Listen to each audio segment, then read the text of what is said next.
আসসালামু আলাইকুম। আমি ডক্টর নিলয়, মেডি পাঠশালার পক্ষ থেকে আপনাদের সবাইকে স্বাগতম।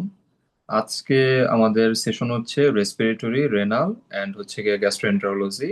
এই তিনটা টপিকের উপরে। তিনটা টপিক অনেক বেশি ভাস্ট, তো তারপরেও আমরা চেষ্টা করবো আর কি কিছু ইম্পর্টেন্ট টপিকের উপরে একটু ডিসকাশন করার জন্য।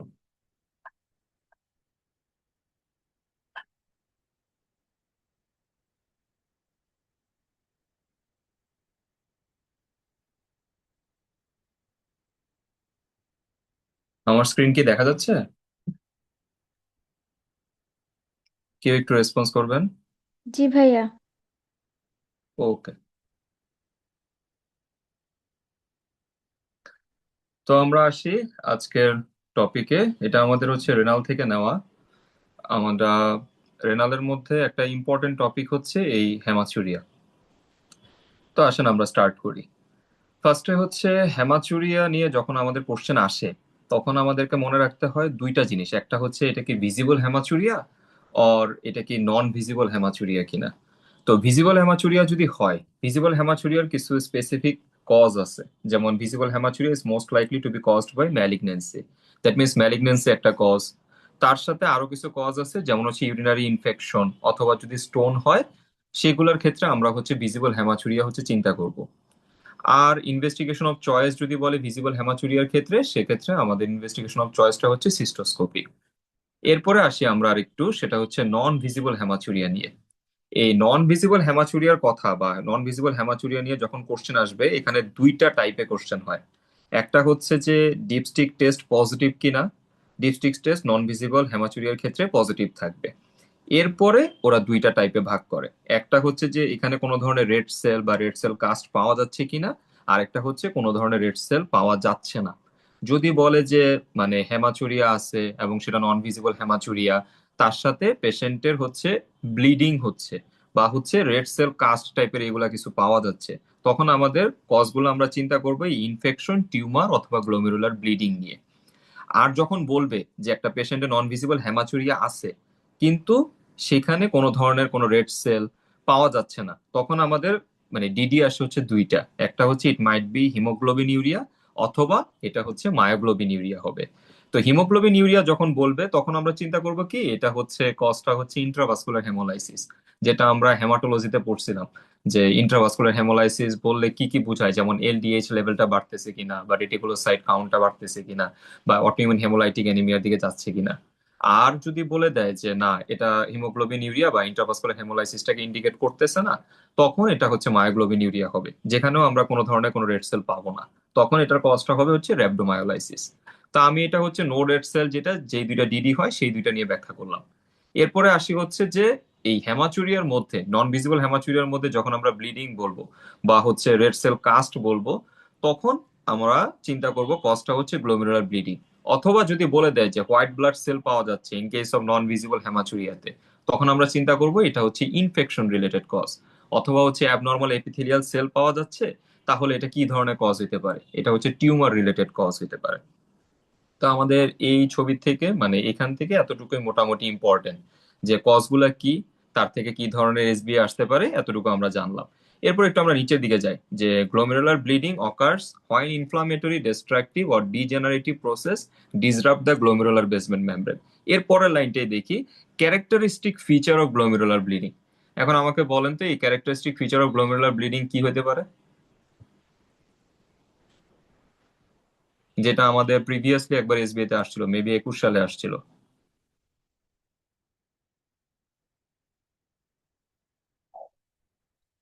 ক্যারেক্টারিস্টিক ফিচার অফ গ্লোমেরুলার ব্লিডিংটা হচ্ছে অ্যাক্টিভ ইউরিনারি সেডিমেন্ট পাওয়া যায়। এটা অ্যাক্টিভ ইউরিনারি সেডিমেন্ট হিসেবেও আসতে পারে, অথবা হচ্ছে the presence of dysmorphic red blood cells or red cell cast on microscopy.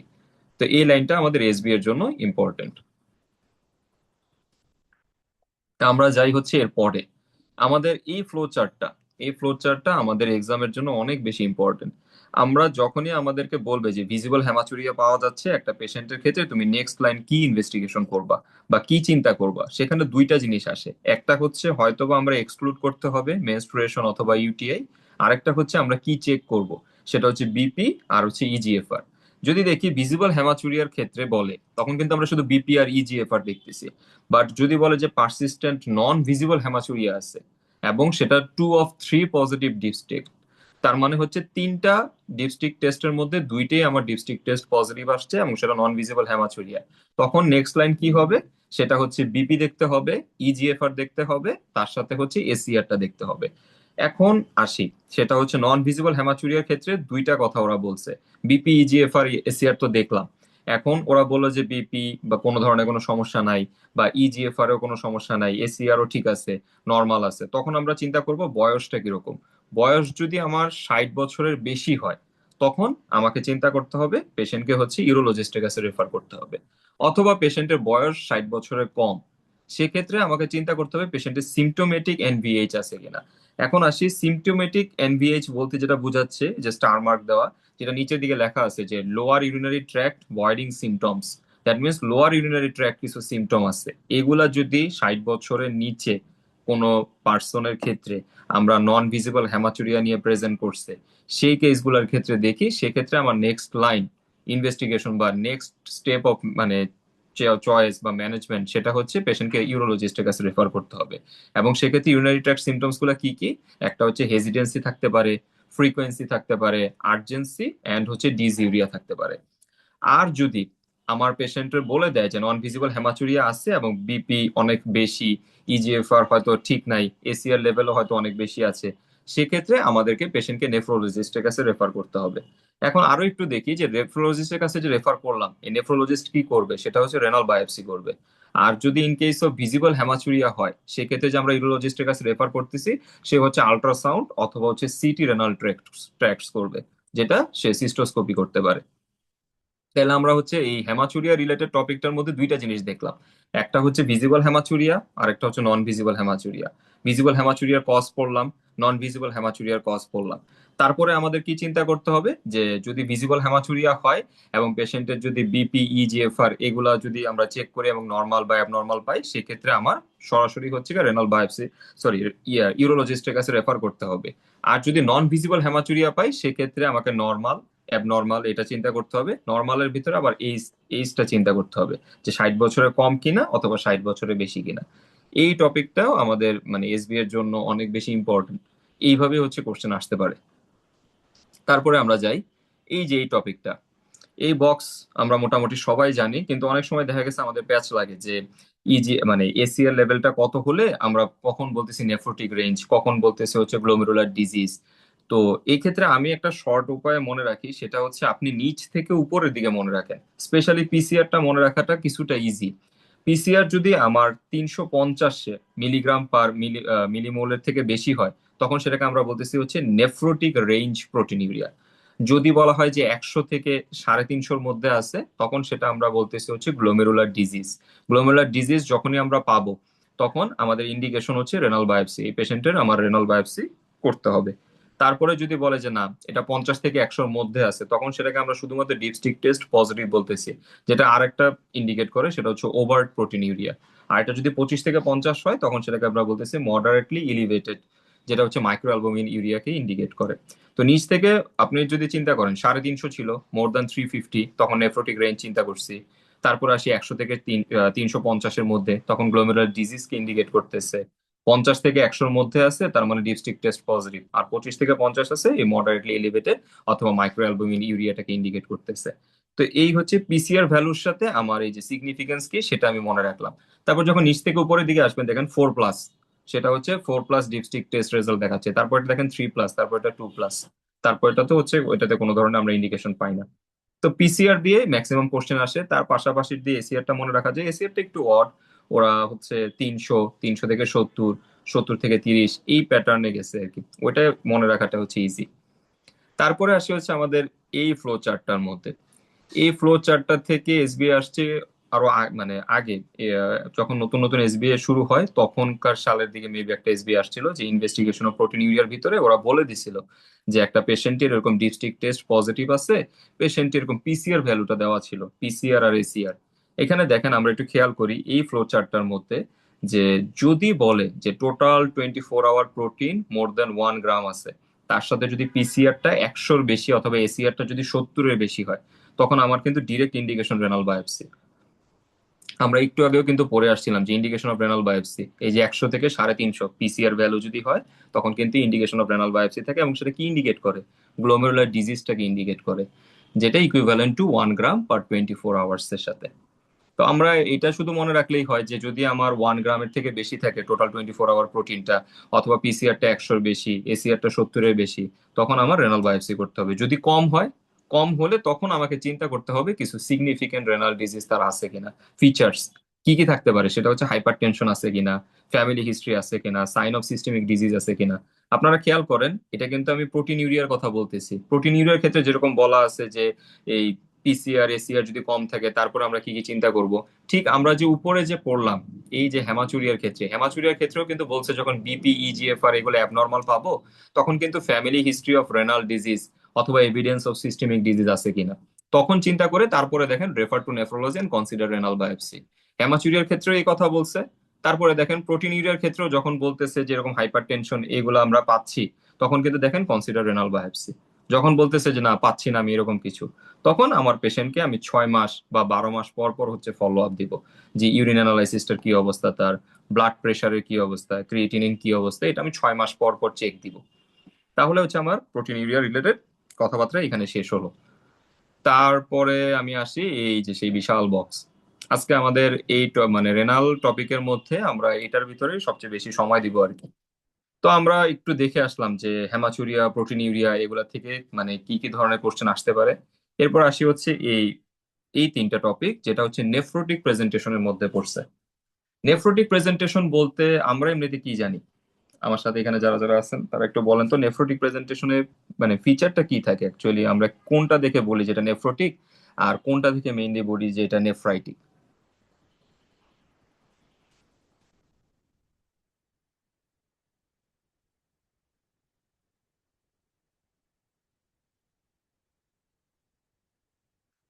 কেউ রেসপন্স করতে পারেন, কোনো সমস্যা নাই। আমার সাথে রেসপন্স করলে সেটা হবে কি যে শিখা হবে, প্লাস হচ্ছে কোনো কিছুতে ভুল মানে কনফিউশনে ঝামেলা থাকলে সেটাও হচ্ছে আমাদের ক্লিয়ার হবে।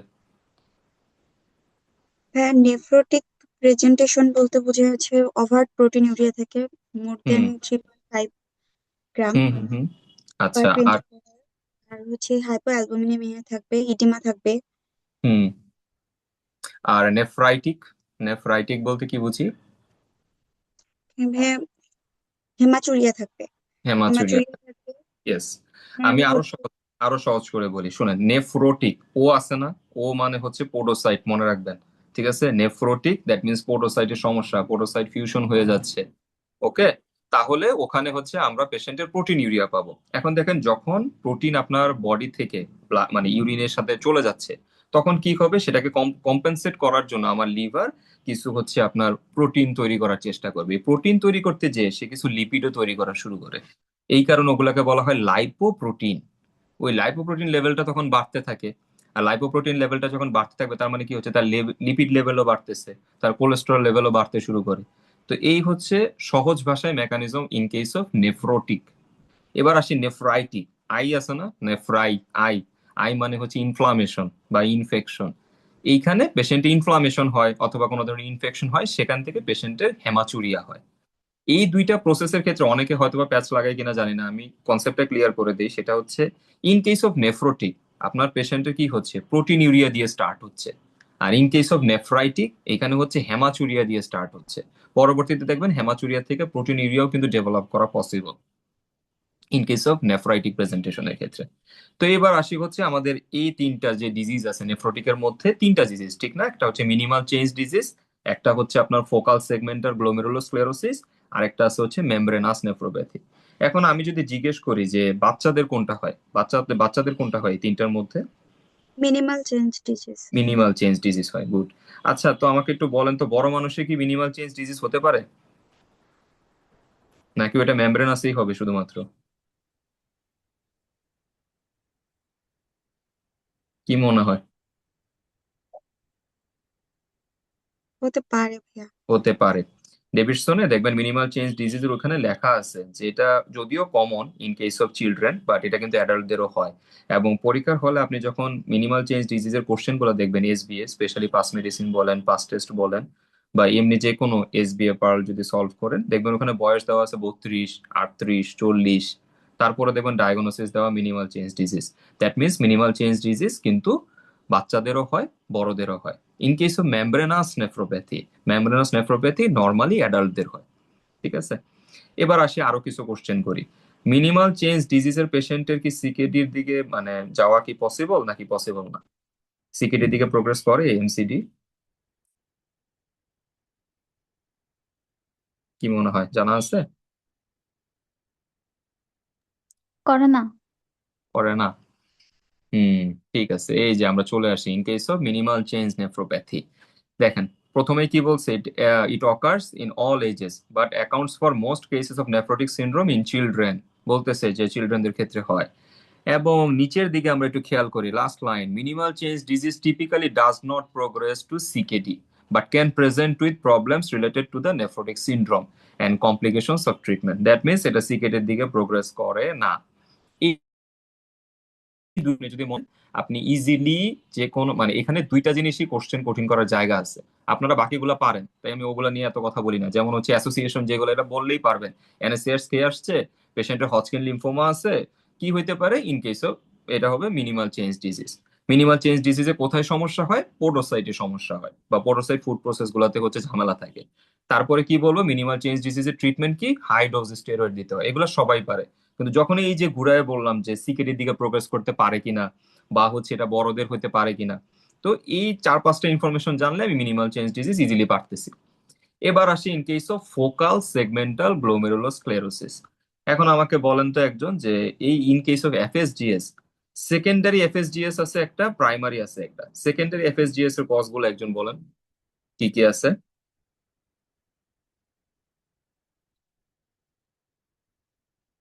দেখে দেখে বলেন, এখানে তো সামনে দেওয়াই আছে। এইচআইভি, হেরোইন, হুম, ওবেসিটি, হাইপারটেনশন। হুম। এইচআইভি, হেরোইন, তারপর হচ্ছে ওবেসিটি, হাইপারটেনশন। এখন এই যে এইচআইভিটা অনেক ইম্পর্টেন্ট, ঠিক আছে, এসবি এর জন্য খুবই ইম্পর্টেন্ট। যদি এইচআইভির সাথে অ্যাসোসিয়েশন দিয়ে কোনো ধরনের নেফ্রোটিক প্রেজেন্টেশন দিয়ে দেয়, তখন কিন্তু আমাদের ফার্স্ট চিন্তা আসবে কি, এটা এফএসজিএস, আনলেস আদারওয়াইজ প্রুভড।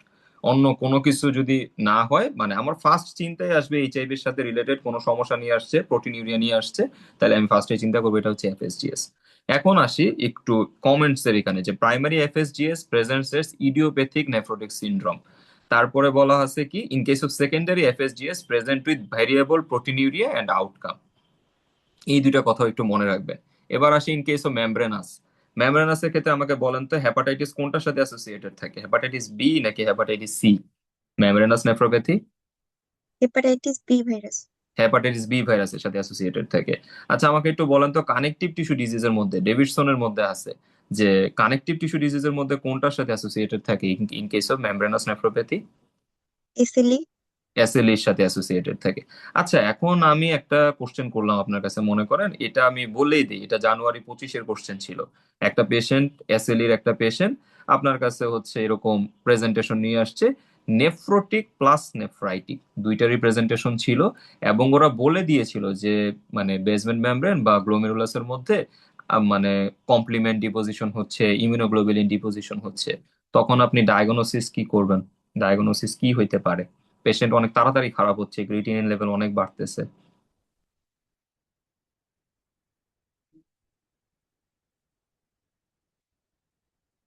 কি মনে হয়? আচ্ছা, আমি ক্লিয়ার করে দিই। দেখেন, এসএলই যখন বলতেছে শুধুমাত্র নেফ্রোটিক প্রেজেন্টেশন, তখন আমাদের এসএলই এর সাথে অ্যাসোসিয়েশন আসবে in case of membranous nephropathy. But but নিচে যাই, আমি বলতেছিলাম না, পেশেন্ট হচ্ছে খুব দ্রুত হচ্ছে খারাপ হয়ে যাচ্ছে, বা হচ্ছে আপনার খুব দ্রুত হচ্ছে গিয়ে ক্রিয়েটিনিন লেভেলটা বাড়তেছে, পেশেন্টের গ্লোমেরুলাসের সব জায়গায় ডিপোজিশন হচ্ছে। এই যে দেখি ডিপিজিএন এর ক্ষেত্রে বলা আছে in case of sub endothelial and sub epithelial deposition হচ্ছে। এটা আপনি দেখবেন ডেভিডসনের ভিতরের দিকে লেখা আছে।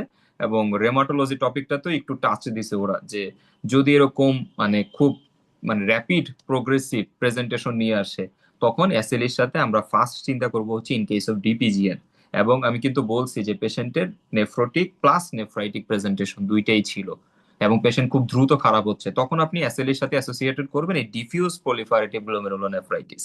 আর যদি শুধু বলে যে না নেফ্রোটিক প্রেজেন্টেশন নিয়ে আসছে, পেশেন্ট হচ্ছে আপনার এরকম অ্যাডাল্ট, পেশেন্টের হচ্ছে আপনার মানে কানেকটিভ টিস্যু ডিজিজ, ওরা যেটা চিন্তা করতেছে, তো তখন আপনি চিন্তা করবেন এটা হচ্ছে এসএলই এর সাথে মেমব্রেনাস নেফ্রোপ্যাথির অ্যাসোসিয়েশন। ঠিক আছে। এরপরে যদি আমরা বলি আর হচ্ছে আর তেমন কিছু এখান থেকে মানে পেঁচানো জিনিসগুলোর মধ্যে এই কয়েকটা জিনিসই আছে, আর বাকিগুলো আপনারা পারবেন। ওই যে লুপাসের কথা তোরা বলে দিছে, মেমব্রেনাসের সাথে থাকে, হেপাটাইটিস বি বললাম যেটা। এখন যদি আমি বলি হেপাটাইটিস সি এর সাথে আমাদের এই গ্লোমেরুলার ডিজিজ কোনটা অ্যাসোসিয়েটেড থাকে?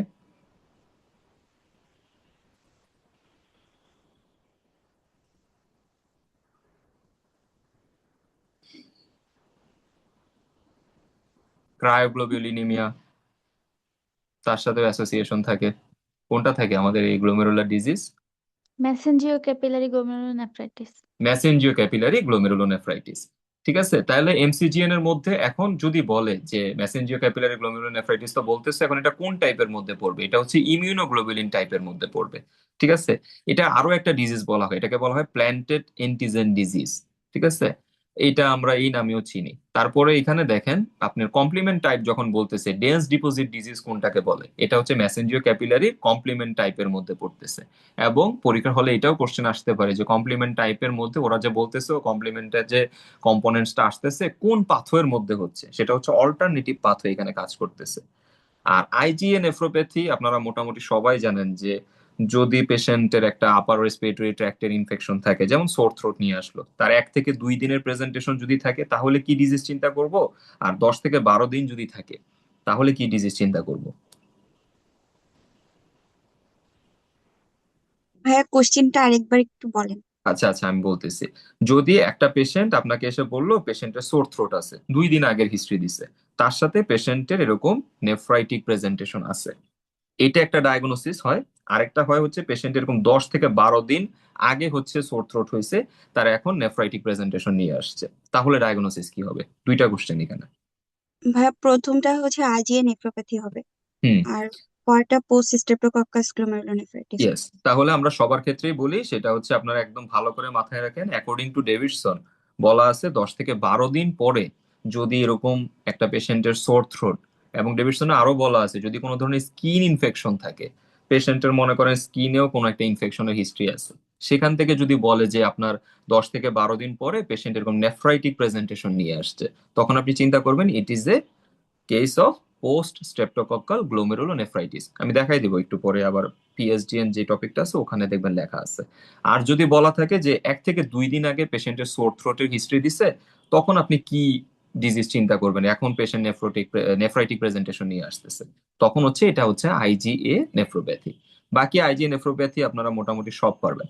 আচ্ছা বলেন তো, একটা পেশেন্টের আইজিএ নেফ্রোপ্যাথি আছে, সেই পেশেন্টের এখন বিপি বেশি আছে, এই পেশেন্টকে আপনার কি ট্রিটমেন্ট দিব?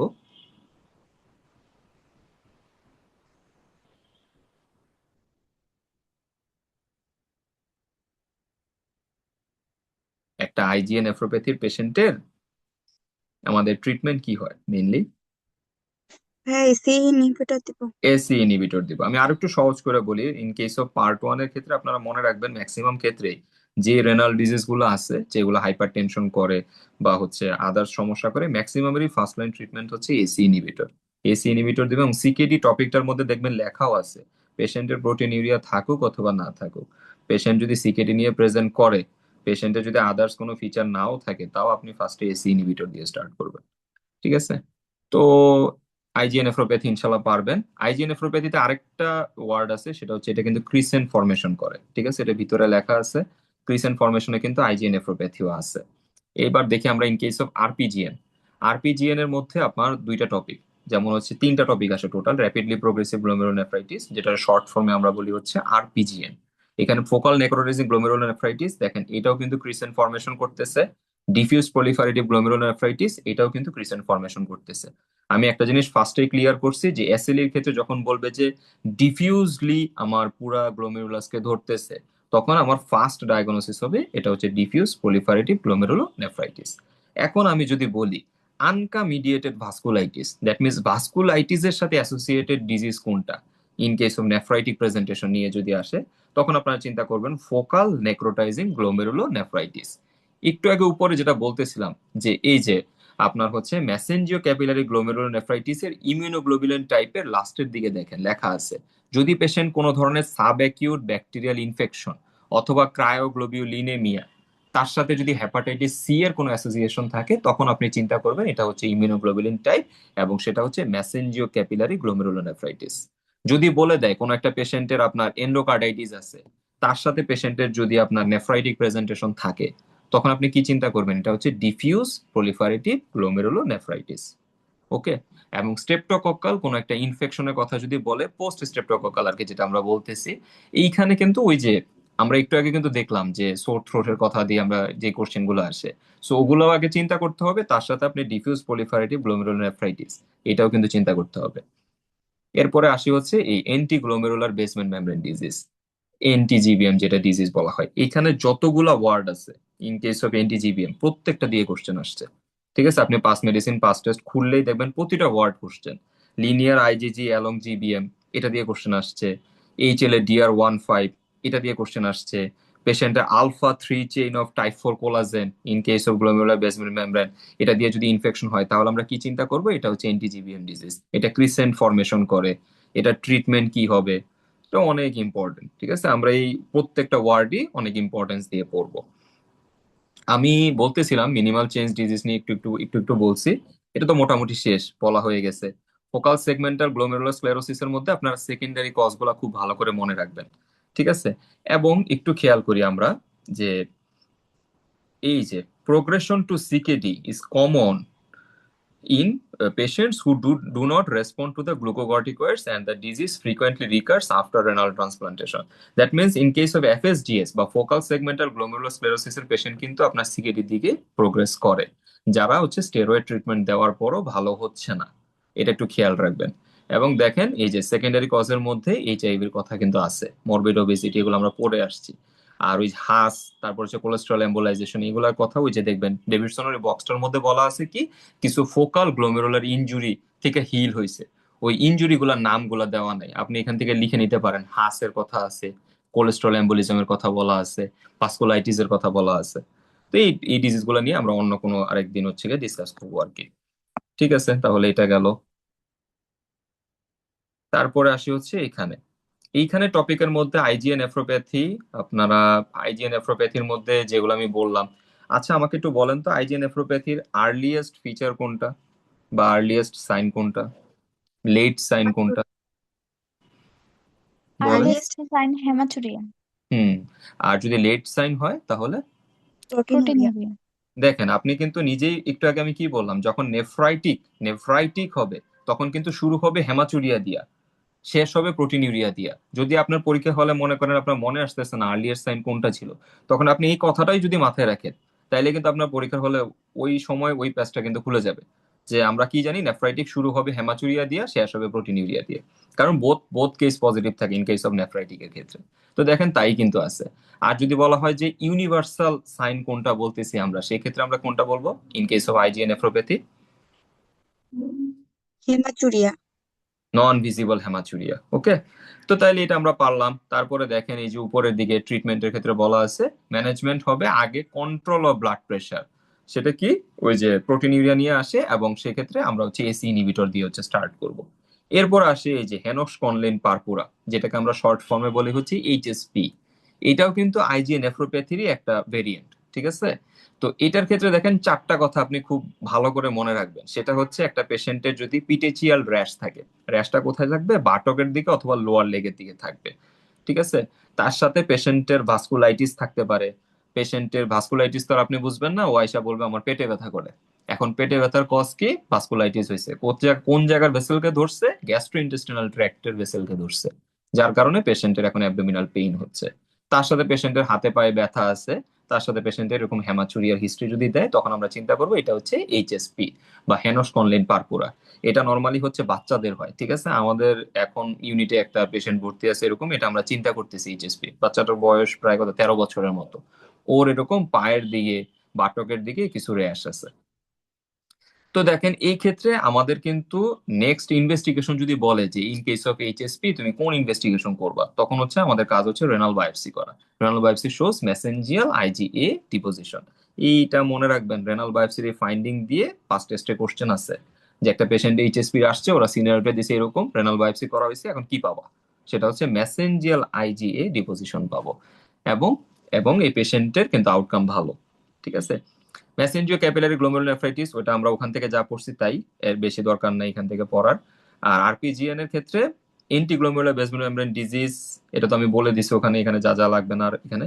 এবার আসেন এই যে পোস্ট স্ট্রেপ্টোককাল গ্লোমেরুলোনেফ্রাইটিস, এটা নিয়ে আমি বলতেছিলাম যে 10 দিন পরে যদি কোনো ধরনের streptococcal throat infection or longer after a skin infection, খেয়াল করছেন?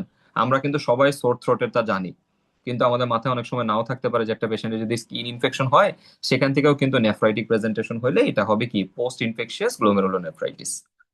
তো ঠিক আছে, তাহলে আমাদের আজকের এতটুকুই রেনাল থেকে আলোচনা। এরপরে আমরা রেসপিরেটরি দিকে যাই। রেসপিরেটরির এই টপিকটা সার্কোয়েডোসিস স্যারদের খুবই পছন্দের টপিক। ঠিক আছে, আমাকে একটু বলেন তো কেউ যে সার্কোয়েডোসিস কি ধরনের ডিজিজ, এটা কি গ্রানুলোমাটাস নাকি non granulomatous disease? Granulomatous. Granulomatosis, granulomatous disease, okay. তাহলে আমাকে কি বলতে পারবেন নন গ্রানুলোমাটাস ডিজিজ কি কি আছে?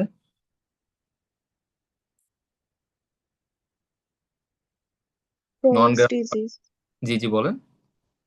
Crohn's disease, Crohn's disease, good. তারপরে আরো আছে, লেপ্রোসি আছে একটা, হ্যাঁ ঠিক আছে, এটা আমরা একটু মনে রাখবো, লেপ্রোসিও কিন্তু নন গ্রানুলোমাটাস ডিজিজ। এবার আমাকে একটু বলেন সার্কোইডোসিসের মধ্যে আপনারা খুব ভালো করে খেয়াল রাখবেন হচ্ছে গুড প্রগনোস্টিক সাইন কোনটাকে বলতেছি in case of sarcoidosis? Erythema nodosum. Erythema nodosum. এখন পরীক্ষার হলে কিন্তু আমাকে এত সুন্দর করে বলবে না ইরাইথেমা নোডুসামের কথা, স্যাররা হয়তো ইরাইথেমা নোডুসামের এক্সপ্লানেশনটা দিয়ে দিবে। এখন এক্সপ্লানেশনটা কি হইতে পারে, যে একটা পেশেন্ট আসছে তোমার কাছে, পেশেন্টের শিনে এরকম রেড টাইপের একটা লেশন আছে, ঠিক আছে, এটা শিনের উপরিভাগের দিকে ম্যাক্সিমাম ক্ষেত্রে হয়। তো এই ধরনের যদি লেশনের কথা বলে দেয়, তখন আপনি চিন্তা করবেন এটা ইরাইথেমা নোডুসামকে ইন্ডিকেট করতেছে। তার সাথে যদি বলে দেয় যে পেশেন্টের চেস্ট এক্সেতে বাইল্যাটারাল হিলার লিম্ফেডিনোপ্যাথি আছে, তখন আপনি চিন্তা করবেন ইট মাইট বি সার্কোয়েডোসিস। এটা হবে মোটামুটি শিওর যে সার্কোয়েডোসিসের দিকেই যাবে। এখন এটা হচ্ছে গুড প্রগনোস্টিক সাইন। এখন ব্যাড প্রগনোস্টিক সাইন আছে একটা। ব্যাড প্রগনোস্টিক সাইন কোনটা ইন কেস অফ সার্কোয়েডোসিস?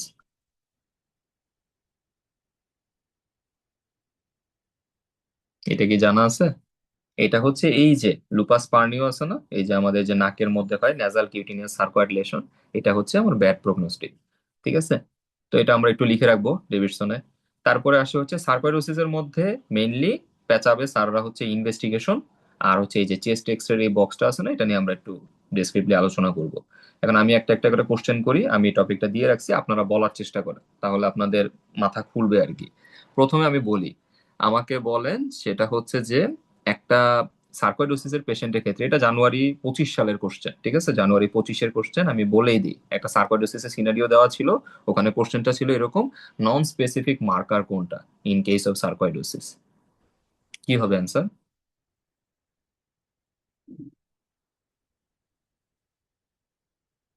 এটা কিন্তু ডেভিডসনের ডিরেক্ট লাইন। আমি বলে দিই, ইনভেস্টিগেশন থেকে প্রথম থেকে 1 2 3 4 5 6 নাম্বার লাইনের দিকে তাকান।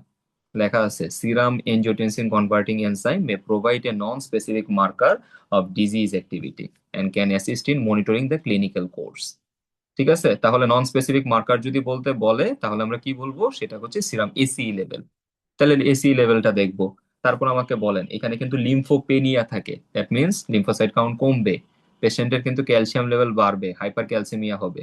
এখন একটা কোশ্চেন কয়েকবার আসছে, সেটা হচ্ছে ইন কেস অফ মাল্টিপল মায়োলোমার পেশেন্টের ক্ষেত্রে হাইপার ক্যালসিমিয়া হয়, ওই হাইপার ক্যালসিমিয়ার প্যাথোজেনেসিস জানতে চাই স্যাররা পরীক্ষার সময়। তো এটা হচ্ছে অস্টিওক্লাস্টিক অ্যাক্টিভেশনের কারণে হয়। এখন আপনার দেখা গেছে আপনি নেক্সট সেশনে পরীক্ষা দিলেন, ওইবার স্যার দিয়ে দিল সার্কোইডোসিসের পেশেন্টের হাইপার ক্যালসিমিয়া কেন হয়, সেটা হচ্ছে এটা reflecting increased formation of calcitriol 125 dihydroxy vitamin D by alveolar macrophage. এটা বলার কারণ আছে, এইটা মানে এই লাইনটা ইম্পর্টেন্ট। ঠিক আছে, কারণ এটা পাওয়াও যায় পেশেন্টদের ক্ষেত্রে। এরপর আমি বলি সার্কোইডোসিসের স্টেজিং করবেন কি দিয়ে? এই যে স্টেজগুলো আমরা করছি কি দিয়ে, কোন ইনভেস্টিগেশন দিয়ে?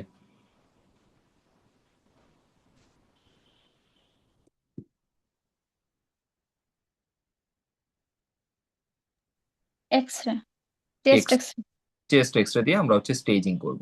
ওকে, তারপরে এখানে যদি আমরা লাং ফাংশন টেস্ট করি, তারপরে দেখেন তারপরে লাইন, লাং ফাংশন টেস্ট করলে আমরা কি ধরনের ইফেক্ট পাবো? রেস্ট্রিকটিভ ডিফেক্ট পাবো। রেস্ট্রিকটিভ ডিফেক্ট বলতে কি বোঝাচ্ছে এখানে? FeB1 FBC রেশিও কত বেশি হবে নাকি কম হবে, কোনটা বেশি হবে। বেশি হবে? 0.7 এর থেকে বেশি হবে, তাহলে এটা গেল। তারপরে আসেন এই যে কবলস্টোন অ্যাপিয়ারেন্স ইন ব্রঙ্কোস্কোপি, তাহলে কি হবে? আর cobblestone appearance in case of GIT কোনটা হবে ডিজিজ, মনে আছে নাকি? ক্রনস। ক্রনস। আর এটার ক্ষেত্রে যদি ব্রঙ্কোস্কোপিতে কবলস্টোন অ্যাপিয়ারেন্স পান তাহলে কি হবে এটার ডায়াগনোসিস? সার্কোইডোসিস। সার্কয়েডোসিস। গুড। তারপরে আসেন তারপরের লাইন, এই লাইনও ইম্পর্টেন্ট পরীক্ষার জন্য। এই যে ব্রঙ্কিওঅ্যালভিউলার লেভেজ যদি নেন, সেখানে ব্রঙ্কোঅ্যালভিউলার লেভেজ BAL যেটাকে বলা হয় শর্ট ফর্মে, সেখানে আপনি ইনক্রিজ পাবেন CD4 CD8 টি সেল রেশিও। ওকে, তারপরে আসেন পেশেন্টের FDG প্যাট স্ক্যান করে কি করবেন? পেশেন্টের এক্সট্রা পালমোনারি ডিজিজ আছে কিনা। এই পেট সবসময় মনে রাখবেন, প্যাট স্ক্যান দিয়ে আমরা মেটাস্টেসিস হয়েছে কিনা, বা হচ্ছে কি পালমোনারিতে নাই, লাংসে নাই, বাইরে আছে কিনা। আর বাইরে বলতে কোনগুলা? এই যে আমাদের সেই রেনাল ম্যানিফেস্টেশন, তারপরে কি কার্ডিয়াক ম্যানিফেস্টেশন, এইগুলা হচ্ছে কিনা সেটা বের করতে হলে আমাকে FDG পেট স্ক্যান করতে হবে। এখন এই ছবিটাতে যেহেতু আসছে আমি এই দুইটা জিনিস বলি। এইখানে যে দেখতে পাচ্ছেন যে কিডনির জায়গাটাকে ভাইয়া স্টার দিয়ে রাখছে, তারপরে হচ্ছে অ্যান্টেরিওভাইটিস, সিক্কা সিনড্রোম, এগুলা কিন্তু পরীক্ষার জন্য খুব ইম্পর্টেন্ট। ঠিক আছে, আপনারা সব পড়া লাগবে না, আপনি খালি হচ্ছে রেনাল ম্যানিফেস্টেশনটা পড়বেন, কার্ডিয়াক ম্যানিফেস্টেশনটা পড়বেন, আর হচ্ছে চোখের ম্যানিফেস্টেশনটা পড়বেন। এই তিনটা পয়েন্ট একটু ভালো করে পড়বেন। আর এই ছবির ক্ষেত্রে তো বললামই, ইরেথিমা নোডুসাম হলে গুড প্রগনোসিস, আর লুপাস পার্নিও হলে ব্যাড প্রগনোসিস। ঠিক আছে, ডান, শেষ। এরপরে আসি যেটা হচ্ছে স্যারদের খুব পছন্দের কোশ্চেন, যদি বলে ইন কেস অফ সার্কয়েডোসিস, ঠিক আছে, কি করবা তুমি, কনফার্ম হবা কিভাবে? সেটা হচ্ছে হিস্টোলজিক্যাল এক্সামিনেশন করে। এটাকে আরেকটু ভাবে ঘুরেও দিতে পারে, যদি হিস্টোপ্যাথোলজি অফ এফেক্টেড অর্গান, এটাও দিতে পারে এই লাইনের মধ্যে। ঠিক আছে, তাহলে আমাদের ইনভেস্টিগেশন মোটামুটি দেখা শেষ হইলো। এবার আসি হচ্ছে আমরা একটু ম্যানেজমেন্টে। হুম, আমাকে একটু বলেন তো একজন, যে আমরা অ্যাকিউট ইলনেস নিয়ে যদি আসি ইন কেস অফ সার্কোইডোসিস, আমরা কি দিব পেশেন্টকে ফার্স্টে? প্রথম লাইন ম্যানেজমেন্টের।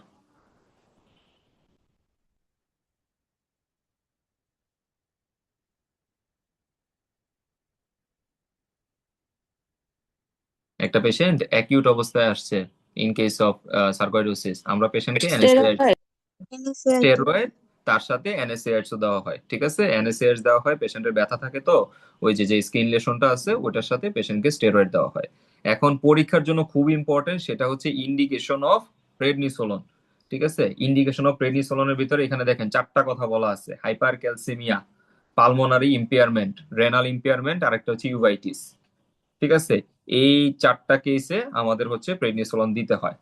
আর আর আর আর হচ্ছে এইখানে একটু এদিকে আসেন, এই যে features of suggestive less favourable Outlook, that means এটা হচ্ছে পুয়ার প্রগনোস্টিক ফ্যাক্টর। এই পুয়ার প্রগনোস্টিক ফ্যাক্টর কি কি? সেখানে হচ্ছে পেশেন্টের বয়স যদি 40-এর বেশি হয়, যদি পেশেন্ট 6 মাসের বেশি সময় ধরে ভুগতেছে, পেশেন্টের অলরেডি 3টার বেশি অর্গান ডেভেলপ মানে ইনভলভ হয়ে গেছে, এই যে দেখেন লুপাস পার্নিওর কথা আসছে, এবং স্টেজ 3-4 ইন চেস্ট এক্সরে, আমরা স্টেজ 3-4 উপরে পড়বো। তাহলে আমরা এখান থেকে কি কি পড়লাম? ফার্স্টে পড়লাম ম্যানেজমেন্টের ক্ষেত্রে, আমি বলি ম্যানেজমেন্টের ক্ষেত্রে বেশি কিছু না, তিনটা জিনিস মনে রাখবেন: প্রেডনিসোলন কখন দিবেন, পেশেন্ট ফার্স্ট অবস্থায় আসলে কি ট্রিটমেন্ট দিবেন, আর পেশেন্টের এই পুয়ার প্রগনোস্টিক আউটকাম বা পুয়ার প্রগনোসিস কোনগুলাকে ইন্ডিকেট করতেছে। এই তিনটা জিনিস যদি পারেন, ম্যানেজমেন্ট থেকে আর কিছু লাগবে না সার্কোইডোসিসের। আর হচ্ছে ইনভেস্টিগেশনটা একটু নিজেরা, এখানে তো লেখা আছে অনেক কিছুই, এই লেখাগুলাকে আপনি হচ্ছে হয়তো কোনো একটা কাগজের মধ্যে বা কোনো একটা নোট করে, সুন্দর করে একটা স্টিকি নোট রেডি করে আপনি হচ্ছে আপনার বই লাগায় রাখলেন, তাহলে ইজিলি তখন পড়তে সুবিধা হবে, তখন আর এই লেখাগুলা ইজিবিজি করে এগুলো পড়তে হবে না। আমি যেভাবে পয়েন্টগুলো বললাম ওই পয়েন্টগুলো পয়েন্ট পয়েন্ট করে আপনি লিখে ফেললেন, তাহলেই হবে। এরপরে আসি হচ্ছে এই সেই chest x-ray changes in case of sarcoidosis. এইটাকে আপনি মনে রাখবেন হচ্ছে পেশেন্টের, দেখেন প্রথম অবস্থায় হচ্ছে বায়োল্যাটারাল হিলার লিম্ফেডিনোপ্যাথি থাকে, তার সাথে পেশেন্টের আর্থ্রালজিয়া, ইরাইথেমা নোডুসাম। যদি পরীক্ষার হলে বলে দেয় একটা পেশেন্টের সার্কোইডোসিস, তুমি ডায়াগনোসিস করা আছে, পেশেন্টের বায়োল্যাটারাল হিলার লিম্ফেডিনোপ্যাথি আছে, আর্থ্রালজিয়া আছে, এটা স্টেজ কত? স্টেজ 1 হবে। তারপর এটার সাথে দেখেন BHL প্লাস প্যারেনকাইমাল ইনফিল্ট্রেশন হয়েছে, তখন হচ্ছে স্টেজ 2। স্টেজ 3-তে যখন চলে যাবেন তখন কিন্তু দেখেন পেশেন্টের bilateral hilar lymphadenopathy without, that means হবে না। তার মানে BHL আছে কোন দুইটা কেসে? স্টেজ 1 আর স্টেজ 2-তে। ঠিক কিনা? বিএইচএল এর প্রথম স্টেজে পেশেন্টের আর্থ্রালজিয়া আছে, ইরাইথেমা নোডুসাম আছে, তাইলে আমার স্টেজ হচ্ছে 1। স্টেজ 2 তে যখন আমি যাচ্ছি, বিএইচএল প্লাস পেশেন্টের একটা বলে দিল যে পেশেন্টের ব্রেথলেসনেস আছে বা কাফ আছে, দ্যাট মিন্স প্যারেনকাইমাকে ইনফিল্ট্রেশন করছে, তাহলে স্টেজ 2। কিন্তু যখন স্টেজ 3 তে আসবে তখন কিন্তু এই মানে বিএইচএল এর কথা কোনো আসবে না, শুধুমাত্র পেশেন্টের প্যারেনকাইমাল ইনফিল্ট্রেশন থাকবে। আর স্টেজ 4 হচ্ছে একদম লাস্টের স্টেজ, খারাপ স্টেজ। স্টেজ 4-এ পেশেন্টের পালমোনারি হাইপারটেনশন হয়ে গেছে, পেশেন্টের লাংস থেকে ওটা হার্ট পর্যন্ত চলে গেছে, যেটাকে আমরা বলতেছি কি কর পালমোনালি। এবং এই স্টেজ 3 আর স্টেজ 4 এর ক্ষেত্রে কিন্তু আপনার আউটকাম খারাপ। এই যে বলা আছে না স্টেজ 3-4 ইন চেস্ট এক্সরে যদি থাকে, সেক্ষেত্রে কিন্তু আপনার আউটকাম খারাপ। সো আপনার একটু কষ্ট করে ম্যানেজমেন্ট যেটা বললাম ওই 3টা পয়েন্ট, এই বক্সটা পড়বেন, এই যে chest x-ray changes in sarcoidosis, ঠিক আছে? এটা যদিও এখানে লিখে রাখছে ভাই যে এমসিকিউ পার্ট 1, আমার কাছে মনে হয় না যে এত সুন্দর একটা বক্স থেকে সারা জীবন ওইখান থেকে এমসিকিউ করবে, দিলে আপনার এসবিএ দিবে, ঠিক আছে? আর প্রেজেন্টেশন অফ সার্কোইডোসিস এর খালি আপনি প্রথম লাইনটা পড়বেন, এই যে অ্যাবনর্মাল রুটিন চেস্ট এক্সরে 30% কেসেসে পাওয়া যায়, that means most common presentation কোনটা, সেটা হচ্ছে চেস্ট এক্সরে অ্যাবনর্মালিটি, অথবা অ্যাবনর্মাল লিভার ফাংশন টেস্ট হইতে পারে। ক্লিয়ার সার্কোইডোসিস মোটামুটি? জি ভাইয়া। ওকে, এরপরে আসি হচ্ছে আমাদের স্যারদের খুব পছন্দের টপিক, সেটা হচ্ছে অ্যালার্জিক ব্রঙ্কোপালমোনারি অ্যাসপারজিলোসিস। আপনি পুরানো কোশ্চেন ঘাটেন, প্রতিটা সেশনে এই এবিপি এর যে টোটাল টপিকটা আছে, এই টপিক থেকে স্যাররা ঘুরে ফিরে একটা না একটা কোশ্চেন করতেছে, ঠিক আছে? আমি আপনাদেরকে বলেই দিই, সিম্পল অ্যাসপারজিলোমা যে টপিকটা ছিল, এটা 23 সালের জুলাইতে আসছিল, ঠিক আছে? জানুয়ারি 24 সালে সিম্পল অ্যাসপারজিলোমা যে টিবি থেকে হয়, মানে এই টিবিটাকে ইন্ডিকেট করে কোশ্চেন করছিল। তারপর ক্রনিক ক্যাভিটারি পালমোনারি অ্যাসপারজিলোসিস, এটার থেকে আপনার 25 সালে কোশ্চেন আসছে, মেবি জানুয়ারিতে, না জানি জুলাইতে। তারপরে আপনার এই যে এই ফিগার 17.43, এটার থেকে কোশ্চেন আসছে in case of January July দুইটাতে এরকম কোশ্চেন ছিল। তারপরে এই বক্স থেকে এমসিকিউ কোশ্চেন আসছে। স্যারদের খুব পছন্দের টপিক এই যে ইনভেসিভ পালমোনারি অ্যাসপারজিলোসিস। সো আমরা এই টপিকটাকে সিলেক্ট করার কারণ হচ্ছে আমরা এই টপিকটা একটু সুন্দর করে পড়বো, ঠিক আছে? ফার্স্টে আমরা আসি হচ্ছে in case of allergic bronchopulmonary aspergillosis. আমরা কখন এবিপিএ মানে বলবো, এবিপি এর এসবি এটা আমাদের কাছে কিভাবে আসবে আমি একটু বলি। আপনার একটা পেশেন্টের অ্যাজমা আছে, বুঝছেন? সেই পেশেন্টের অ্যাজমা, এখন আপনার কাছে পেশেন্ট প্রেজেন্ট করছে, অ্যাজমা তার খুবই খারাপ অবস্থা, ঠিক আছে? ওরসেনিং অফ অ্যাজমা অথবা ওরসেনিং অফ সিস্টিক ফাইব্রোসিস, এই দুইটা কেস যদি আপনার কাছে আসে, বলছিল যে আগে হুইজিং বা হচ্ছে ওরসেনিং অফ অ্যাজমা আছে, তার সাথে এখন পেশেন্টের প্রোডাক্টিভ কাফ আছে, ব্রঙ্কিয়েকটেসিস আছে, পেশেন্টের ইউসোনোফিল কাউন্ট বেশি, আইজিই লেভেলটা বেশি, তখন আপনি কি চিন্তা করবেন? এটা হচ্ছে অ্যালার্জিক ব্রঙ্কোপালমোনারি অ্যাসপারজিলোসিস। আমি এগুলা কোনো মানে আসমান থেকে বানায় কিছু বলতেছি না, এগুলা সব ডেভিডসনে আছে, এই যে দেখেন, এই সেই box features of allergic bronchopulmonary aspergillosis, এই বক্স থেকে কোশ্চেন করা। আমি কি বলছি? পেশেন্টের অ্যাজমা আছে, অ্যাজমা আছে। পরে কি বলছি? পেশেন্টের ব্রঙ্কিয়েকটেসিস এর কথা বলছি। এখন দেখেন ওই যে প্রক্সিমাল ব্রঙ্কিয়েকটেসিস, ওই যে inner 2/3 of the chest city field বলছে, পেশেন্টের কি বলছি? আইজি লেভেলটা বেশি, আইজি লেভেল বেশি, তার সাথে পেশেন্টের ইউসোনোফিল কাউন্টও বেশি। মিলছে এই 3-4টা পয়েন্ট। এই 3-4টা পয়েন্টকে ধরার কারণ আছে, কারণ আমাদের ম্যাক্সিমাম দেখলাম যতটুকু যে পাস মেডিসিনের কোশ্চেন গুলাতে, সবগুলার কোশ্চেন এরকমই যে অ্যাজমার একটা পেশেন্ট, অথবা আমি তো আরেকটাও বললাম সিস্টিক ফাইব্রোসিস বলার কারণও আছে। এই যে দেখেন উপরে, এই যে ডেভিডসনের 3 number line, the condition may complicate the course of asthma and cystic fibrosis and is recognised cause of pulmonary eosinophilia. That means কি? এই দুইটা পালমোনারি ইউসোনোফিলিয়া রিকগনাইজড কজ। তার মানে পেশেন্টের যদি অ্যাজমা থাকে, সেই পেশেন্ট যদি আমার এখন অনেক বেশি খারাপ অবস্থা নিয়ে আসছে, প্রোডাক্টিভ কাফ হচ্ছে, ব্রঙ্কেকটেসিস হচ্ছে, সেই পেশেন্ট আমার আইজি কাউন্টটা দেখলাম বেশি, ইউসোনোফিল লেভেলটা বেশি, তাহলে আমরা কি চিন্তা করব? এটা হচ্ছে অ্যালার্জিক ব্রঙ্কোপালমোনারি অ্যাসপারজিলোসিস, ঠিক আছে? Diagnosis clear?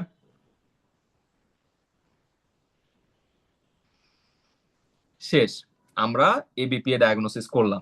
এবার আসি হচ্ছে এবিপি এর ক্ষেত্রে আমাকে ফার্স্ট লাইন ট্রিটমেন্ট কি দিতে হবে। ফার্স্ট লাইন ট্রিটমেন্ট দিব আমরা হচ্ছে লো ডোজ ওরাল গ্লুকোকর্টিকয়েড, ঠিক আছে? এটা হচ্ছে আমাদের ফার্স্ট লাইন। সেকেন্ড লাইনে আমরা কি দিব? ইট্রাকোনাজল সেকেন্ড লাইন ট্রিটমেন্টে দিব। আর যদি বলা হয়, যদি পেশেন্টের এক্সাজারবেশনস পার্টিকুলারলি হয় associated with new chest x-ray changes, ওই যে বললাম না পেশেন্টের অ্যাজমা ছিল, কিন্তু অ্যাজমাতে তো আমরা কোনো ধরনের এক্সরে ফাইন্ডিং পাই না, এখন পেশেন্ট আমার কাছে খারাপ অবস্থায় নিয়ে আসছে, এই যে লাস্টের দিক থেকে 4 number line, exacerbations particularly when associated with new chest x-ray changes, সেক্ষেত্রে আমাকে প্রেডনিসোলন দিতে হবে, ফিজিওথেরাপিও দিতে হইতে পারে। তাহলে আমরা এই 3-4টা জিনিস মনে রাখলে আমরা ইনশাল্লাহ এবিপিএ ডায়াগনোসিস করে ফেলতে পারবো। ওকে, এরপরে আসি হচ্ছে এই ক্রনিক পালমোনারি অ্যাসপারজিলোসিস বা সিপিএ, যেটা আমার বলা হয়। আমরা মনে রাখবো কি, একটা পেশেন্টের একটু আগে কি মনে রাখলাম, অ্যাজমা অ্যাজমা অথবা সিস্টিক ফাইব্রোসিস খারাপ হয়ে গেছে, তাহলে ডায়াগনোসিস কি, এবিপিএ। পেশেন্টের টিবি ছিল, টিবির পেশেন্ট এখন খারাপ হয়ে গেছে। এখন দেখেন আমরা এই যে সিম্পল অ্যাসপারজিলোমা যেটা আছে, এটা একটু আমরা পড়ি। এই টিবি হয়েছে একটা পেশেন্টের, সেই পেশেন্টের এখন সিটি স্ক্যানে দেখলেন ওখানে একটা irregular mucosal wall and as fungal growth progress, that means ওই ওয়ালটা ইরেগুলার মিউকোজা হয়েছে, ওখানে একটা ফাঙ্গাল গ্রোথ হয়েছে এবং আলটিমেটলি ওখানে একটা collapse into the cavitation, collapse করে ক্যাভিটেশনের মতো করছে, যেটাকে আমরা বলতেছি ফাঙ্গাল বল। তার মানে এটা ডায়াগনোসিস কি হবে তখন, সিম্পল অ্যাসপারজিলোমা। দ্যাট মিনস টিবির থেকে যদি কোনো পেশেন্ট খারাপ হয়, ক্যাভিটারি কোনো লেশন নিয়ে আসে বা পেশেন্টের একটা ফাঙ্গাল বল পাচ্ছেন, ডায়াগনোসিস কি, সিম্পল অ্যাসপারজিলোমা। আর যদি উল্টা করে কোশ্চেনটা করে, যেটা করছিল 23 সালের জুলাইতে, একটা পেশেন্টের অ্যাসপারজিলোমা আছে, সেই পেশেন্টের প্রিভিয়াস আপনি কোন হিস্ট্রি নেবেন, আমার এক্সাক্ট তো কোশ্চেনটা মনে নাই, কিন্তু প্রিভিয়াস কোন মানে ডিজিজটাকে ইন্ডিকেট করতেছে বা হওয়ার চান্স আছে ওই পেশেন্টের বা ছিল, আপনার হিস্ট্রি নিতে হবে, সেটা হচ্ছে টিবি আছে কিনা। ওকে, তাহলে এটা ডায়াগনোসিস হচ্ছে সিম্পল অ্যাসপারজিলোমা, দ্যাটস ইট, এতটুকু পড়লে এনাফ, এখান থেকে শুধু ডায়াগনোসিস আসে। এরপরে আসি হচ্ছে এই যে আমাদের জুলাই জুলাই 25-এর কোশ্চেন, একেবারে যা লেখা আছে জানেন, জুলাই না জানি জানুয়ারি, জানুয়ারি অথবা জুলাই 25-এ কোশ্চেন ছিল, একেবারে এখানে যা যা ফিচার দেওয়া আছে এবং পরীক্ষার হলে স্যাররা অপশনটা পর্যন্ত রাখছে এরকম, ক্রনিক ক্যাভিটারি পালমোনারি অ্যাসপারজিলোসিস নাকি অ্যাকিউট ক্যাভিটারি পালমোনারি অ্যাসপারজিলোসিস। পেশেন্টের দেখেন weight loss, anorexia, fatigue and over months or years আছে, which is associated with fever, night sweat and elevated inflammatory marker. এখন আপনি বুঝবেন কেমনে, এই ফিচার তো এগুলো নন স্পেসিফিক সিমটমস, স্যাররা রেডিওলজিক্যাল ফাইন্ডিং দিয়ে দিছিল যে একটা থিক ওয়াল ক্যাভিটেশন আছে, পালমোনারি ইনফিল্ট্রেট আছে, প্লুরাল থিকেনিং আছে, তাহলে আপনি কি চিন্তা করবেন, এটা হচ্ছে ক্রনিক ক্যাভিটারি পালমোনারি অ্যাসপারজিলোসিস। আপনাদের জন্য এতটুকু জানলে এনাফ। অ্যাসপারজিলাস নোডিউল আসবে না, অ্যাসপারজিলাস নোডিউল থেকে এ পর্যন্ত কোনো কোশ্চেন হয় নাই, এটা থেকেও হয়নি সাব অ্যাকুইট ইনভেসিভ। তারপর আমি বলবো ওই যে দেখেন নিচে একটু লেখা আছে, it is also seen in the presence of COPD অথবা নন টিউবারকুলাস মাইক্রোব্যাকটেরিয়া অথবা এইচআইভি। দ্যাট মিনস সিওপিডি, তার সাথে যদি কোনো ধরনের নন টিবি মাইক্রোব্যাকটেরিয়া থাকে, তার সাথে যদি কোনো ধরনের এইচআইভি থাকে, সেই পেশেন্ট যদি আপনার কাছে এখন রেডিওলজিক্যালি অ্যাসপারজিলাসের মতো ফিচার নিয়ে আসে, তখন আপনার ডায়াগনোসিস কি হবে, এটা সাব অ্যাকিউট ইনভেসিভ অ্যাসপারজিলোসিস। ঠিক আছে, ক্লিয়ার? আমরা 4টা জিনিস বুঝতে পারছি।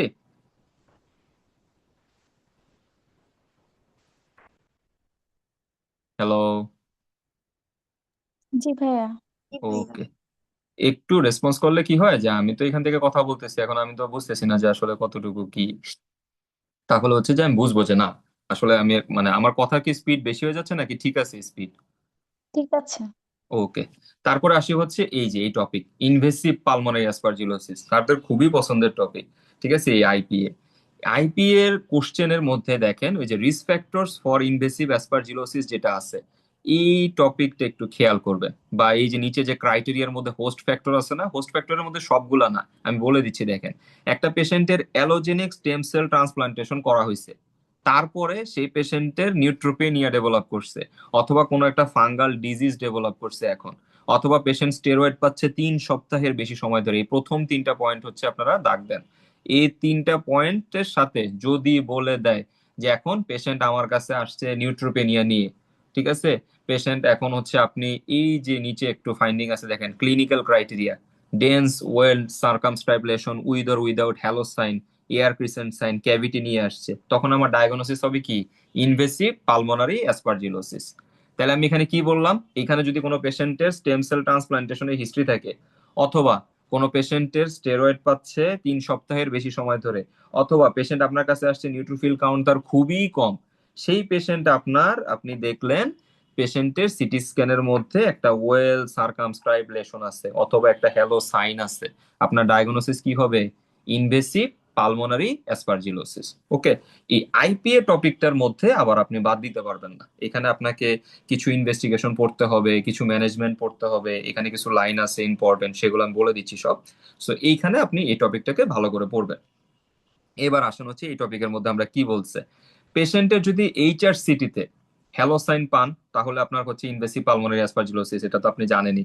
এরপরে দেখেন একটু লেখা আছে পেশেন্টের ডেফিনিটিভ ডায়াগনোসিস করার জন্য আপনি কি টেস্ট করবেন, কালচার অথবা হিস্টোপ্যাথোলজিক্যাল এভিডেন্স। এই যে এইচআরসিটি যে লাইনটা আছে তার পরের লাইনে দেখেন ডেফিনিটিভ ডায়াগনোসিস করার জন্য কালচার অথবা হিস্টোপ্যাথোলজিক্যাল এভিডেন্স লাগবে, এটা ইম্পর্টেন্ট। তারপরে আপনি পেশেন্টের একটা টেস্ট করতে চান আদার্স ইনভেস্টিগেশন কি হিসেবে কি টেস্ট করবেন, সেটা হচ্ছে যে গ্যালাক্টোম্যান লেভেল অথবা বিটা 1,3-D গ্লুকেন লেভেল, এইটা লাগবে। তারপর আসি ম্যানেজমেন্টের ক্ষেত্রে কোশ্চেন হয় দুই তিনটা। একটা হচ্ছে ড্রাগ অফ চয়েস কি, ড্রাগ অফ চয়েস হচ্ছে আমার ভরিকোনাজল, ঠিক আছে, ড্রাগ অফ চয়েস হচ্ছে ভরিকোনাজল। সেকেন্ড লাইন ইয়া মানে এজেন্ট কোনগুলো আছে, লাইপোজোমাল এমফোটেরিসিন বি, পসাকোনাজল অথবা এই যে ইসাবুকোনাজল। তারপরে দেখবেন নিচের দিকে একটু লেখা আছে পেশেন্টের প্রোফাইলেক্সিস দিতে চান, ওই প্রোফাইলেক্সিসের ক্ষেত্রেও আপনার ট্রিটমেন্ট হবে পসাকোনাজল অথবা ইট্রাকোনাজল, ঠিক আছে। এই যে নিচের দিকে একটু নিচের দিকে সেকেন্ড টপিকের 3-4 লাইন পরে may be prescribed for primary prophylaxis, বাস ডান। এই হচ্ছে আইপিএ বা ইনভেসিভ পালমোনারি অ্যাসপারজিলোসিস, ঠিক আছে। তাহলে আমরা এই টপিকটা মোটামুটি পড়লাম। এই ক্লিনিক্যাল ক্রাইটেরিয়াটা পড়েন, এটা মেবি কোনো একবার এমসিকিউ আসছিল 24-এ অথবা 25-এ, ঠিক আছে, শুধু এই 3টা লাইন। এরপরে আসি হচ্ছে আমরা পালমোনারি এম্বোলিজমে। হ্যাঁ, পালমোনারি এম্বোলিজম খুবই ইম্পর্টেন্ট টপিক, এটাও স্যারদের প্রায় কোশ্চেন দেয় স্যাররা পালমোনারি এম্বোলিজম নিয়ে। এখন আসেন হচ্ছে পালমোনারি এম্বোলিজমের মধ্যে আমরা কি পড়বো। পালমোনারি এম্বোলিজমের মধ্যে ফার্স্টে কমন কজ মনে রাখেন, এটা হচ্ছে আপনার ডিপ ভেন থ্রম্বোসিসটাকে হচ্ছে ইন্ডিকেট করতেছে, ঠিক আছে। ডিভিটি থেকে পালমোনারি এম্বোলিজম এটা মোটামুটি মানে পরীক্ষার জন্য খুব ইম্পর্টেন্ট, ক্লিনিক্যালিও খুব ইম্পর্টেন্ট। ওকে, আমরা মনে রাখলাম। তারপরে আমরা যাই একটু নিচের দিকে। ইসিজি তে কি বলা আছে, most common findings in case of pulmonary embolism include sinus tachycardia and antidote tube inversion, এটা আমাদের মনে রাখতে হবে, ঠিক আছে। এরপরে আসি হচ্ছে আমরা একটু নিচের দিকে, এই যে ফিচার্স অফ পালমোনারি থ্রোম্বোএম্বোলাই। এই বক্স আপনারা মোটামুটি সবাই পারেন, মানে পড়বেন, জানেন এটা ইম্পর্টেন্ট, তাই আমি এটা নিয়ে এত কথা বলবো না। আমি একটু নিচের দিকে যাই, যেগুলা লাগবে, যেগুলা নর্মালি কেউ কথা কম বলে আর কি সবাই। সেটা হচ্ছে যে আপনার ফার্স্ট ডায়াগনস্টিক টেস্ট কি in case of pulmonary embolism, সেটা হচ্ছে আপনি সিটিবিএ করবেন, ঠিক আছে। এখন যদি আপনাকে বলে একটা পেশেন্টের কিডনিতে সমস্যা আছে, সেই পেশেন্টের ক্ষেত্রে আপনি পালমোনারি এম্বোলিজম হয়েছে, সেই ক্ষেত্রে পেশেন্টের ক্ষেত্রে কি টেস্ট করবেন আমার একজন বলেন। ভিকিউ স্ক্যান। বিকিউ স্ক্যান করবো, গুড। বিকিউ স্পেক্ট অথবা বিকিউ স্ক্যান। এখন আমি আপনাকে বলি জানুয়ারি 25 সালের একটা কোশ্চেন ছিল, একটা পেশেন্ট আপনার কাছে পালমোনারি এম্বোলিজম নিয়ে আসছে, সেই পেশেন্টের আপনি সাসপেক্ট করতেছেন এটা ডিভিটি, ঠিক আছে। এখন আপনি ইনভেস্টিগেশন অফ চয়েস কি in case of this scenario, এটাতে অনেকেই আমরা ভুল করে এসেছিলাম এবং আমিও মেবি ভুল করছিলাম, আমার মনে আছে, তাই আমি বলতেছি। বলেন এটা কি হবে। পালমোনারি এম্বোলিজমের পেশেন্ট, ডিভিটি চিন্তা করতেছেন, কি কি টেস্ট করবেন, নেক্সট লাইন টেস্ট কি হবে। Colour Doppler ultrasound of leg. Yes, colour Doppler ultrasound of the leg, ঠিক আছে। এই লাইন থেকে কোশ্চেন ছিল, এই লাইন অথবা পরের ওই যে পরের পৃষ্ঠায় দেখবেন ডেভিডসনে সুন্দর করে আমার ইয়া দেওয়া আছে, ফ্লো চার্ট দেওয়া আছে। ওই ফ্লো চার্টের মধ্যে সুন্দর করে বলা আছে যে যদি আপনি চিন্তা করেন যে পেশেন্টের হচ্ছে ডিভিটি আছে, তখন আপনাকে কিন্তু কি করতে হবে, এই কালার ডপলার আল্ট্রাসাউন্ড করতে হবে। হ্যাঁ, তাহলে এখান থেকে আমাদের এতটুকু শেষ। এরপরে হচ্ছে আমরা একটু নিচের দিকে যাই। এই যে ফ্লো চার্ট, এই ফ্লো চার্টটাকে আমি আপনাকে 5টা পয়েন্টে বলে দিব। এই 5টা পয়েন্ট আপনি মনে রাখবেন, তাহলে আপনি ইনশাল্লাহ যে কোনো কোশ্চেন অ্যান্সার পারবেন। প্রথমে আসবে, আমি যদি বলি একটা পেশেন্টের ওয়েল স্কোর করা হয়েছে, ঠিক আছে, ওয়েল স্কোরে আপনার পয়েন্ট হচ্ছে 4-এর বেশি আসছে, 4-এর বেশি আসলে আপনার নেক্সট লাইন ইনভেস্টিগেশন কি হবে, সিটিপিএ। সিটিপিএ। ওকে, এটা আমার 1 নাম্বার পয়েন্ট, মনে রাখেন। সেকেন্ড পয়েন্টে আসেন, সেকেন্ড পয়েন্টে পেশেন্টের ওয়েলস স্কোর করছেন, একটা পালমোনারি এম্বোলিজমের পেশেন্ট, সেই পেশেন্টের আপনার 4-এর কম আসছে, তারপরে নেক্সট লাইন কি করবেন, D dimer. D dimer, good. এখন স্যাররা বলে দিল মনে করেন পালমোনারি এম্বোলিজম সাসপেক্ট করছেন, তারপরে আপনি ওয়েলস স্কোর করছেন, 4-এর কম আসছে, গুড। তারপর আপনি কি করলেন, ডি ডাইমার করলেন। এখন বলে দিল যে স্যাররা ডি ডাইমার টেস্টও করছো, নেক্সট কি টেস্ট করবা, নেক্সট কি টেস্ট করবেন।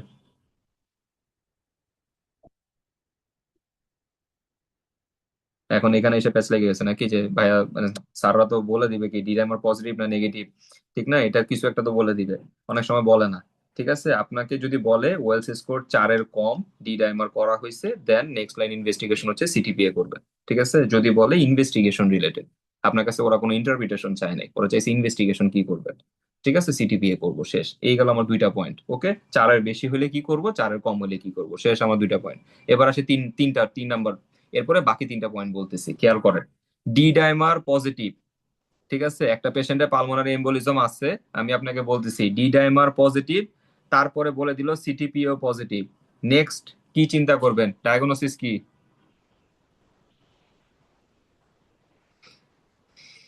Pulmonary embolism. Good, pulmonary embolism, শেষ আমার। এই পয়েন্ট যাতে আমার মনে থাকে, D dimer positive, CTPA positive, pulmonary embolism. এখন স্যাররা বললো ডি ডাইমার পজিটিভ কিন্তু সিটিপিএ নেগেটিভ, তাহলে ডায়াগনোসিস কি?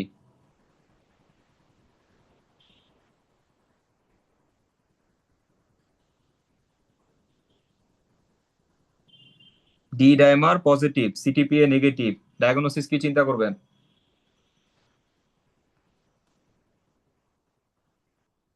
When thrombosis. Deep vein thrombosis, good. Deep vein thrombosis আমরা চিন্তা করব। তারপরে নেক্সট লাইন ইনভেস্টিগেশন যদি বলে, ওই যে দেখেন লেখা আছে consider proximal leg vein ultrasound scan, good. তারপরে আসেন, এখন বলে দিল স্যাররা যে ডি ডাইমারে নেগেটিভ, তাহলে আপনি কি চিন্তা করবেন, নেক্সট লাইন কি করবেন? Stop any anticoagulation and think about other diagnosis. এই 5টা ইন্টারপ্রিটেশন বানানো সম্ভব এই ফ্লো চার্ট থেকে, আর কোনোটাই বানানো সম্ভব না। আমি আবার শর্টে বলতেছি, যদি 4-এর কম হয় তাহলে আমরা চিন্তা করব কি, পেশেন্টের মানে ডি ডাইমার টেস্ট করব, ডি ডাইমার টেস্টের পরে যদি বলে আমাকে কোন টেস্ট করতে, সেটা আমরা সিটিপিএ করব। যদি 4-এর বেশি হয় তাহলে তো আমরা চিন্তাই করব যেটা সিটিপিএ করতে হবে। নেক্সট গেল এই 2টা। এরপরে D dimer positive, CTPA positive, তাহলে pulmonary embolism. D dimer positive, CTPA negative, তাহলে কি ডিভিটি। ডিভিটি চিন্তা করলাম, ডিভিটির পরে কি টেস্ট করব, proximal leg vein ultrasound scan. D ডাইমারই নেগেটিভ, তখন আমি যে অ্যান্টিকোয়াগুলেশন স্টার্ট করছিলাম ওটা অফ করে দেবো, তার মানে এটা পালমোনারি এম্বোলিজম হবে না। ঠিক আছে, শেষ। পালমোনারি এম্বোলিজম থেকে এই ফ্লো চার্টটারও ভালো করে পড়ে যাবেন। ঠিক আছে, এখন যেহেতু কোশ্চেন কঠিন হচ্ছে, আগের কোশ্চেনের মতো যদি কোশ্চেন থাকতো তাহলে আমি বলতাম না যে এটা এতটা মনোযোগ দিয়ে পড়েন, কিন্তু এখন কিন্তু কোশ্চেন কঠিন হচ্ছে, এবং পালমোনারি এম্বোলিজম অনেক ইম্পর্টেন্ট টপিক, স্যাররা জানেই ওই বক্স সবাই পড়ে যাবে। ঠিক আছে, সো এখান থেকে কোশ্চেন আসবে, আর অলরেডি আসছে এখান থেকে কোশ্চেন। একদম বললামই আপনাকে, জানুয়ারি 25 সালে কোশ্চেন আসছে যে লেগ বেলে আল্ট্রাসাউন্ড স্ক্যান করতে হয়। এরপরে আসুন হচ্ছে main principal treatment of pulmonary embolism কি হবে, অ্যান্টিকোয়াগুলেশন হবে। এখন যদি আমি বলি অ্যান্টিকোয়াগুলেশন কোনটা দিবেন in case of pulmonary embolism? Unfractionated heparin. এরপরে কেন ডোয়াক দিতে পারবো না? এখানে ডোয়াক দিব, ঠিক আছে, ডোয়াক, রিভারক্সাবান, বাইপিক্সাবান, এগুলো দিব। ঠিক আছে, তারপরে আসি হচ্ছে পেশেন্ট যদি অ্যাকিউট মেসি পালমোনারি এম্বোলিজম তার সাথে হেমোডাইনামিক ইনস্টেবিলিটি, তাহলে হচ্ছে বড় সেকেন্ড পয়েন্ট, এটা থ্রোম্বোলাইটিক এন্ড সার্জিক্যাল থেরাপি করব। তারপরে আসেন ক্যাভাল ফিল্টার কখন করি, যদি রিকারেন্ট ভেনাস থ্রম্বো এম্বোলিজমের হিস্ট্রি দেয় এবং ওই পেশেন্টের অ্যান্টিকোয়াগুলেন্ট দেওয়া যাচ্ছে না, কন্ট্রা ইন্ডিকেটেড, সেক্ষেত্রে আমরা ইন্ট্রাক্যাভাল বা ইনফিরিয়র ভেনে কাভা ফিল্টার করি। ঠিক আছে, এতটুকু জানলে এনাফ। আশা করি না আর ইনশাল্লাহ সমস্যা হবে। আর এই বক্সটা একটু পড়বেন, ঠিক আছে, এই যে পালমোনারি এম্বোলিজম ইন প্রেগন্যান্সি, এটা একটু লাগে, এটা আপনার আসলে ম্যাটারনালে লাগে, তো তাই আমি এখান থেকে বললাম না কিছু। এটা আপনার ম্যাটারনালে যে ওখানে পড়বেন যে এক্স রে কখন ঠিক থাকলে কি করব, না থাকলে কি করব। তাহলে আমাদের শেষ, রেসপিরেটরি কথা এখানে শেষ। এবার আসি হচ্ছে আমরা গ্যাস্ট্রোএন্টারোলজিতে। ঠিক আছে, গ্যাস্ট্রোএন্টারোলজিতে মোটামুটি জার টপিকটা ভালো, সহজ, কিন্তু মানে ইম্পর্টেন্ট একটা টপিক। আপনাদের কাজ হচ্ছে এই জার টপিকের প্যাথোফিজিওলজি, জাস্ট হচ্ছে এই পয়েন্ট গুলো আছে না, যে abnormalities of the lower oesophageal sphincter, hiatus hernia, delayed oesophageal clearance, এই 8টা পয়েন্ট আছে দেখবেন এখানে। এই 8টা পয়েন্টের জাস্ট নাম পড়বেন, নাম পড়লে আপনার ইনশাল্লাহ যদি এমসিকিউ আসে আপনি এমসিকিউ পেরে যাবেন। এটা হচ্ছে কঠিন যদি করে এমসিকিউ, কারণ এখন তো স্যাররা বক্স আস্তে আস্তে উঠাই দিচ্ছে, এবারে কোশ্চেনও বক্স টাচ করছে কম, যে এই যে জানুয়ারি 26-এ যে কোশ্চেন হলো। সো এই পয়েন্ট গুলোর নাম পড়বে, ঠিক আছে, তাহলেই হবে। Important features of hiatus hernia, আমি এটা একটু বলি। একটা পেশেন্ট আসছে আপনার, তার বয়স হচ্ছে 50 বছরের বেশি, পেশেন্ট হচ্ছে আপনার অ্যাসিমটোমেটিক, তার সাথে পেশেন্টের হার্টবার্ন, রিগার্জিটেশন, গ্যাস্ট্রিক ভলভুলাস আছে। সো ডায়াগনোসিস কি, হায়াটাস হার্নিয়া। কি বললাম, 50-এর বেশি, patient heartburn, regurgitation, gastric volvulus আছে, আপনি মোটামুটি শিওর ধরে নেবেন এটা হচ্ছে হায়াটাস হার্নিয়া। এটা হচ্ছে এসবিএ যদি করে এই বক্স থেকে এইভাবে করতে পারে। তারপরে আসি হচ্ছে এই টপিকে কমপ্লিকেশনের ফার্স্টে হচ্ছে নাম পড়বেন, বুঝছেন? যার টপিকের কমপ্লিকেশনের নাম আছে পাঁচটা। একটা হচ্ছে ইসোফেজাইটিস, একটা হচ্ছে ব্যারেটস ইসোফেগাস, একটা হচ্ছে আপনার এই যে এনিমিয়া। আর এনিমিয়ার মধ্যে কোনটা, সেটা হচ্ছে আয়রন ডেফিসিয়েন্সি এনিমিয়া। ঠিক আছে, পিনাইল এসোফেজিয়াল স্ট্রিকচার, আরেকটা হচ্ছে আপনার এই গ্যাস্ট্রিক ভলভিউলাস। ঠিক আছে, তো টোটাল পাঁচটা পয়েন্ট। পাঁচটা পয়েন্টের নাম মুখস্থ রাখলাম। ফার্স্টে হচ্ছে ইসোফেজাইটিস থাকে, ব্যারেটস ইসোফেগাস থাকে। এখন আমাদের ব্যারেটস ইসোফেগাসটা খুব ইম্পর্টেন্ট একটা টপিক। ঠিক আছে, এই ব্যারেটস ইসোফেগাসে এটা একটা প্রি ম্যালিগন্যান্ট কন্ডিশন। সো এটা তো আমরা জানি। এই ব্যারেটস ইসোফেগাসের মধ্যে আপনারা শুধু রিস্ক ফ্যাক্টরটা পড়বেন। রিস্ক ফ্যাক্টরের মধ্যে যে নামগুলো আছে, যে মেনের হয়, ছেলেদের হয় বেশি, ছেলেরা বিড়ি খায় বেশি। ঠিক আছে, ওবেস হয় 50-এর বেশি। সো তাদের ক্ষেত্রে আমরা এটা মনে রাখবো। এবং ব্যারেটস ইসোফেগাসের ক্ষেত্রে বলা আছে কি, এই যে দেখেন এখানে একটা মিউটেশন নাম দেওয়া আছে, inactivation of TP53 which promotes aneuploidy and tumor progression. So এটা একটু নাম মনে রাখবেন। এবার আসেন একটু ইনভেস্টিগেশনে। আমি একটু ইনভেস্টিগেশন আর ম্যানেজমেন্ট নিয়ে কথা বলি। এই ম্যানেজমেন্টের মধ্যে আপনার এই যে নিচের দিকে দেখেন, এই যে যেখানে এমসিকিউ লিখে রাখছে ভাইয়া, এই টপিকের নিচে, আচ্ছা এটা একটু, এই টপিকের নিচে এটা আমি বলে দিই, এটা 23 সালে কোশ্চেন আসছিল। ঠিক আছে, এই ওর ইয়াগুলোর নাম দিয়ে সালমোনেলা, ক্যাম্পাইলোব্যাক্টার, ক্লোস্ট্রিডিয়াম ডিফিসিলি।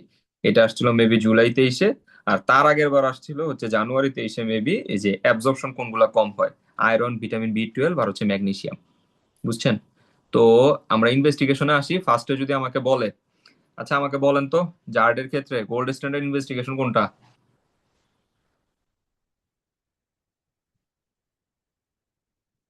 কি ব্যাপার, সব কি নাই হয়ে গেছে নাকি? জার্ডের ক্ষেত্রে ইনভেস্টিগেশন কোনটা আমাকে বলেন। 24-hour pH monitoring. 24 hour pH monitoring কি আমার গোল্ড স্ট্যান্ডার্ড, নাকি এটা ইনভেস্টিগেশন অফ চয়েস, কোনটা? Gold standard. Gold standard, good. আর ইনভেস্টিগেশন অফ চয়েস? Endoscopy.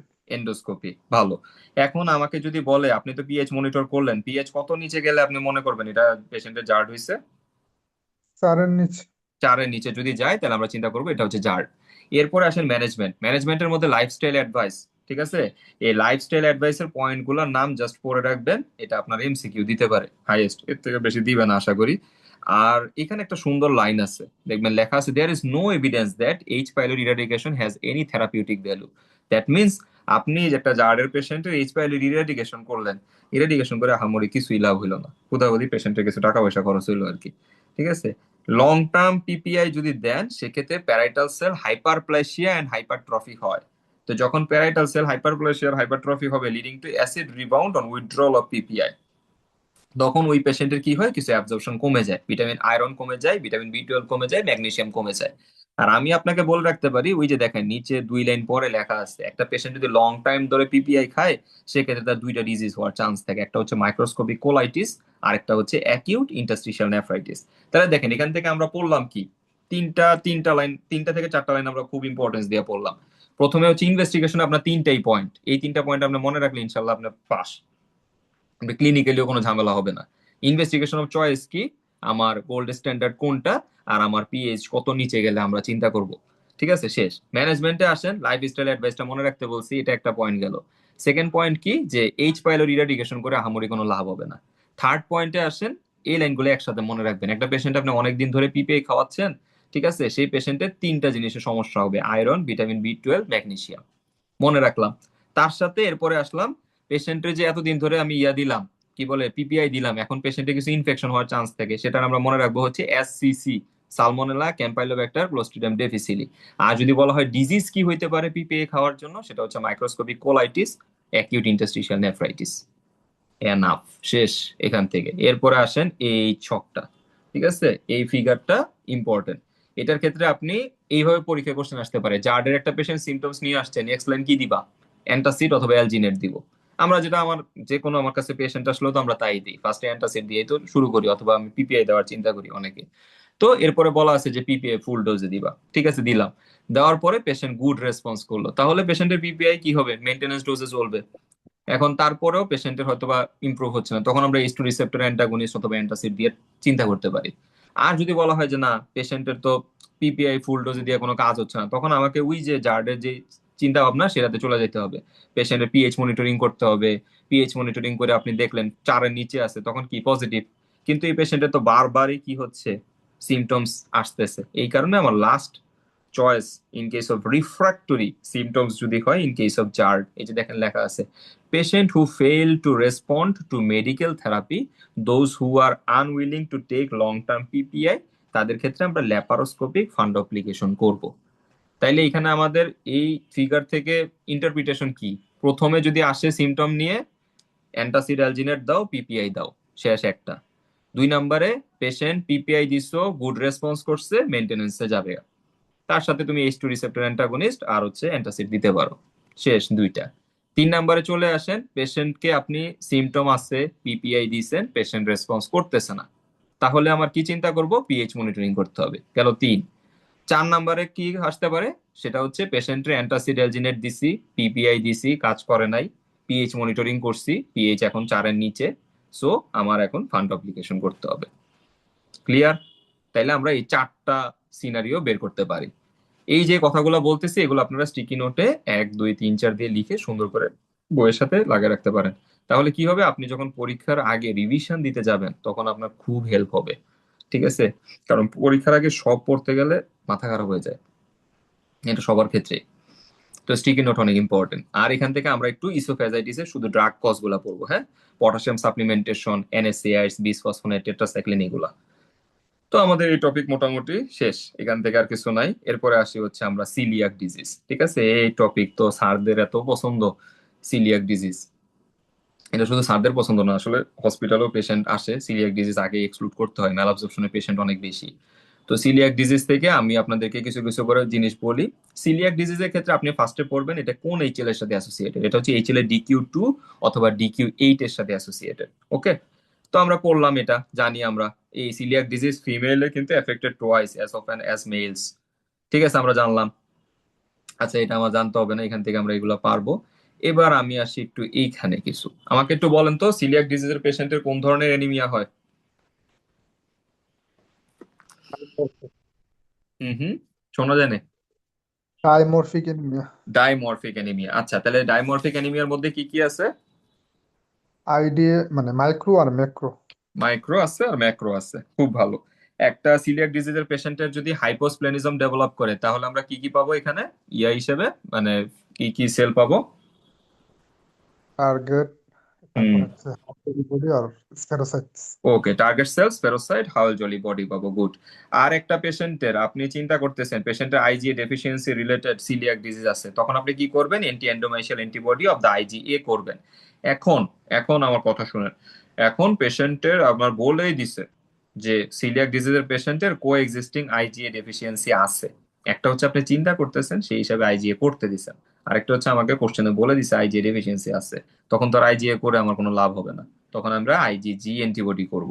ঠিক আছে, এবং সেরোলজিক্যাল টেস্ট অফ চয়েস যদি বলে, সেক্ষেত্রে NTTG অ্যান্টিবডি করব। সো আমার এখান থেকে এটা ইম্পর্টেন্ট। আমরা একটু ডিজিজ অ্যাসোসিয়েশন গুলো পড়বো। হ্যাঁ, ডিজিজ অ্যাসোসিয়েশনের মধ্যে সবগুলো না, মোস্ট কমন কোনটা, most common associated with coeliac disease কোনটা আছে disease? Type 1 diabetes mellitus. Type 1 diabetes mellitus, good.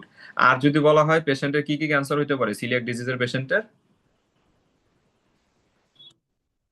বলেন তো। Hmm hmm T hmm cell lymphoma, small bowel carcinoma, hmm আরেকটা হচ্ছে এই যে আমি নিয়ে আসলাম, squamous carcinoma of the oesophagus. ঠিক আছে, এরপরে এরপরে তো এই তো সিলিয়াক ডিজিজ সম্পর্কে মোটামুটি এগুলাই। ডার্মাটাইটিস হার্পিটিফর্মে সিলিয়াক ডিজিজের পেশেন্ট আপনার কাছে যদি বাটকে অথবা এলবোতে অথবা নিতে একটা স্কিন ইচি ব্লিস্টার নিয়ে আসে, তাহলে আপনি কি চিন্তা করবেন, ডায়াগনোসিস কি? Dermatitis herpetiformis, good, dermatitis herpetiformis. First line treatment কি দিবেন? গ্লুটেন ফ্রি ডায়েট দিতে হবে। গুড। আর যদি বলা pharmacological treatment in case of dermatitis herpetiformis, dapsone দিব। ড্যাপসন দিব। ড্যাপসনের কারণে কি কমপ্লিকেশন হতে পারে? G6PD ডেফিসিয়েন্সি হলে হিমোলাইসিস হতে পারে। ইয়েস, G6PD ডেফিসিয়েন্সি হইতে পারে, হেমোলাইসিস হইতে পারে। তাহলে দেখেন, আপনি কিন্তু অলরেডি মাথার ভিতরে আপনার সেফ। স্যাররা কোশ্চেন করলে এর বাইরে কি আর যাবে? স্যার কিন্তু জানে যে হয়তোবা স্যার আটকানোর চেষ্টা করলে ড্যাপসন দিছো, পেশেন্টের কি কমপ্লিকেশন হইতে পারে, পেশেন্টের হেমোলাইসিস হইতে পারে। আর যদি ডায়াগনোসিস চাই, যে G6PD ডেফিসিয়েন্সি হইতে পারে। গুড, শেষ, আমি জানি এগুলাই হবে। এরপর আছে হচ্ছে স্মল ইন্টেস্টাইনাল ব্যাকটেরিয়াল ওভারগ্রোথ। এই টপিকটা ইম্পর্টেন্ট, ঠিক আছে। এই টপিকের ক্ষেত্রে আপনি এসবি অ্যাকচুয়ালি মনে রাখবেন হচ্ছে কয়েকটা দিয়ে। আমি আপনাদের এই টপিকের মধ্যে বলেই দিই, এই সাইবো যেটারে বলি আমরা, বা হচ্ছে স্মল ইন্টেস্টাইনাল ব্যাকটেরিয়াল ওভারগ্রোথ, এইটার ডিজিজ অ্যাসোসিয়েশন মেইনলি লাগে হচ্ছে সিস্টেমিক স্ক্লেরোসিসের পেশেন্ট। আপনাদেরকে মনে আছে যে আমরা যে রেমাটোলজিতে পড়ছিলাম, সিস্টেমিক স্ক্লেরোসিসের দুইটা টাইপ ছিল, একটা হচ্ছে লোকালাইজড কিউটিনিয়াস সিস্টেমিক স্ক্লেরোসিস, আর একটা ছিল ডিফিউজ কিউটিনিয়াস সিস্টেমিক স্ক্লেরোসিস। তার মধ্যে আমার ক্রেস্ট সিনড্রোম কোনটার সাথে অ্যাসোসিয়েটেড ছিল মনে আছে? localized. লোকালাইজড। এই লোকালাইজড কিউটিনিয়াস সিস্টেমিক স্ক্লেরোসিসের পেশেন্টের যদি ক্রেস্ট হয়, সেখান থেকে পেশেন্টের পরবর্তীতে সাইবো ডেভেলপ করতে পারে। তার মানে এটা আমার জন্য ইম্পর্টেন্ট। আর আমরা আরেকটু মনে রাখবো, সেটা হচ্ছে ডায়াবেটিক অটোনমিক নিউরোপ্যাথি যদি হয়। এখন আবার এখানে কাহিনী আছে, ডায়াবেটিক অটোনমিক নিউরোপ্যাথির সাথে দুইটা ডিজিজের অ্যাসোসিয়েশন আছে। আপনারা একটু গ্যাস্ট্রোপ্যারেসিস টপিকটার মধ্যে দেখবেন, ওখানে ডায়াবেটিস মেলাইটাসের কথা বলা আছে। ডায়াবেটিস মেলাই মানে গ্যাস্ট্রোপ্যারেসিসও করে, আবার এইখানে পেশেন্টের স্মল ইন্টেস্টিনাল ব্যাকটেরিয়াল ওভারগ্রোথও করে। ঠিক আছে, সো এই দুইটা জিনিস আপনারা মনে রাখলে ইনশাল্লাহ পারবেন। এবং এই যে যে স্মল ইন্টেস্টাইনাল ব্যাকটেরিয়াল ওভারগ্রোথের যে সিস্টেমিক স্ক্লেরোসিসের কথা বললাম, এটা হচ্ছে জানুয়ারি 25-এর কোশ্চেন। ঠিক আছে, এই কোশ্চেনটা পাঁচ মেডিসিনে ছিল। ওটা মোটামুটি ওখান থেকে স্যাররা নিয়ে মানে মোটামুটি ওই রিলেটেড কোশ্চেন ওইটাই ছিল। ঠিক আছে, যারা পরীক্ষা দিয়েছেন তারা তো জানেনই। তো এই ছিল question, small intestinal bacterial overgrowth. এখানে আমাকে একজন বলে ফেলেন, তাইলে পেশেন্টের এখানে আমাদের ইনভেস্টিগেশন অফ চয়েস কি হবে ইন কেস অফ সাইবো?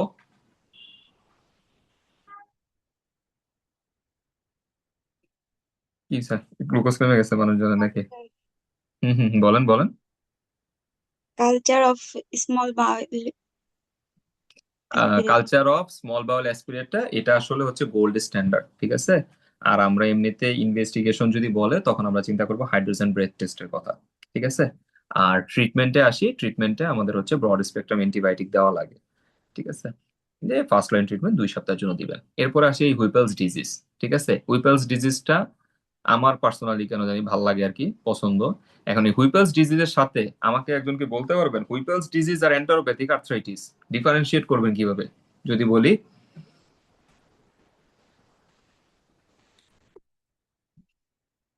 কি মনে হয় এন্টারোপ্যাথিক আর্থ্রাইটিসে কি ছিল? এন্টারোপ্যাথিক আর্থ্রাইটিস কার টাইপ ছিল মনে আছে? সেরোনেগেটিভ আর্থ্রাইটিসের 4টা টাইপ ছিল।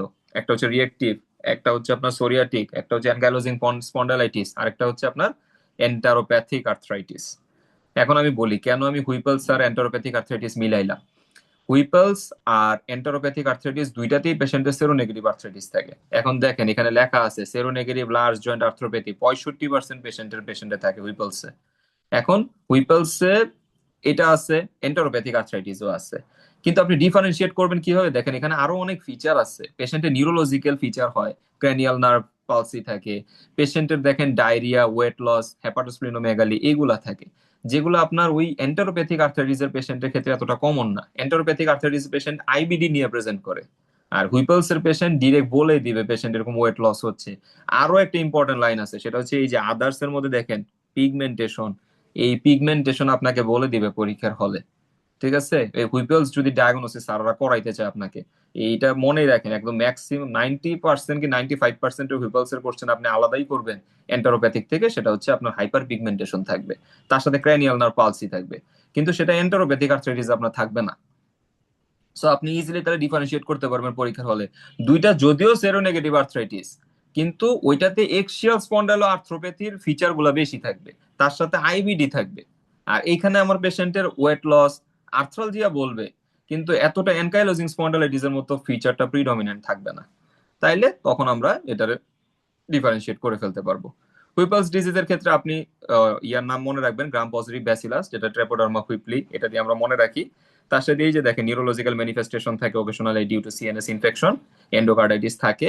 আমার ইনভেস্টিগেশনে হচ্ছে আমরা স্মল বাউল বায়োপসি করব, আর ট্রিটমেন্টে হচ্ছে আইভি সেফট্রাইক্সন দিব। ঠিক আছে, আজকের ক্লাস, থ্যাংক ইউ। অনেকক্ষণ আমি বকবক করছি, আপনারা শুনছেন, আশা করি ভালো লাগছে। এখন আমাকে বলেন আপনাদের কেমন লাগলো আজকের ক্লাস।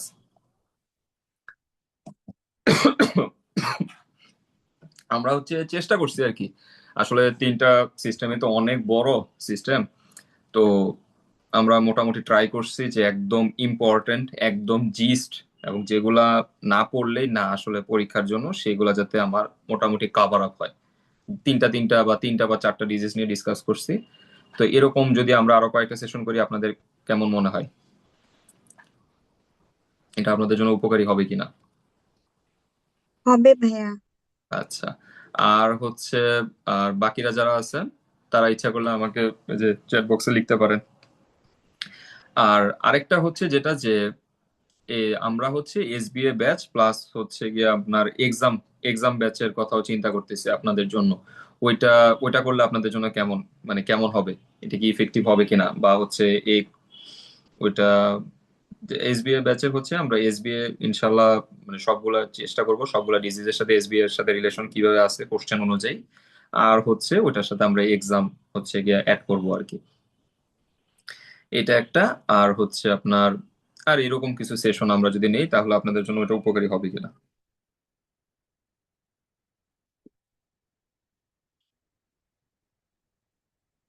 বাকি যারা আছেন পার্টিসিপেন্ট।